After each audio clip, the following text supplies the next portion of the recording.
این کوچه یکی از محله‌های کلانترین و مرکزی جماعت شهرک اولبوک در ناحیه واسه به حساب می‌رود. با دستگیری مقامات اجرایی حاکمیت دولتی این ناحیه و تشکیل و برگزاری حشرهای دسته‌جمعی با اشتراک ساکنان سیمای آن روز از روز آباد و زیبا گشته ایستاده است. اسماعیل نورمتوف ساکن همین محله میباشد.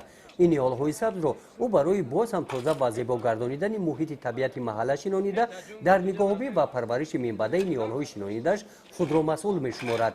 نیال ما وقتی که شوندیم ایرا ما نگاه بین میکنیم، علفهای بیگانه را بیخ میچینیم، پروبل میکنیم، انا بیخوش اساس میکنیم، او میبندیم میتیم.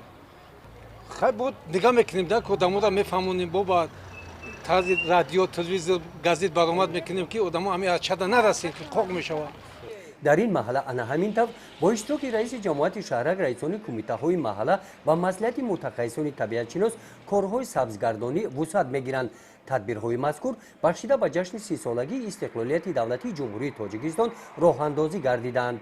دستور سفارش‌های اساسگروه صلح و وحدت ملی معظم ملت پرزیدنت کشور محترم امام رحمان برای خرم سبز گرداندن کوچه‌های جماعت شهرک دهات ناحیه این تیپ نقشه کاری برای دسترس در کار پیشروی دسترس بلند پیشروی 30 سالگی استقلال دولتی جمهوری تاجیکستان ما هم در حدود جماعت شهرک اولبوک این از طرف صاحبکاران از طرف شخصان مسئول این در کوچه مرکزی جماعت شهرک اولبوک عبدالحی میرزایی زیاده از 300 تنه درختان آرایشی شنونده شده و در نقشه در آینده برای باز هم خوبتر و زیبا گرداندن حدود جماعت شهرک اولبوک ناحیه وسیع از همه امکانات‌های استفاده برده جماعت شهرک اولبوک رو با یکی از جماعت‌های بهترین بدل می‌گردونه. در حشر نیال شنانی که روزهای اصلاحاتی دایر گردیدن این قطاره نیال‌های آرایشی با جلب ساکنان محله‌ها در شفت راه ماشینگرد و راه‌های پیاده‌گرد شنانیده شدند.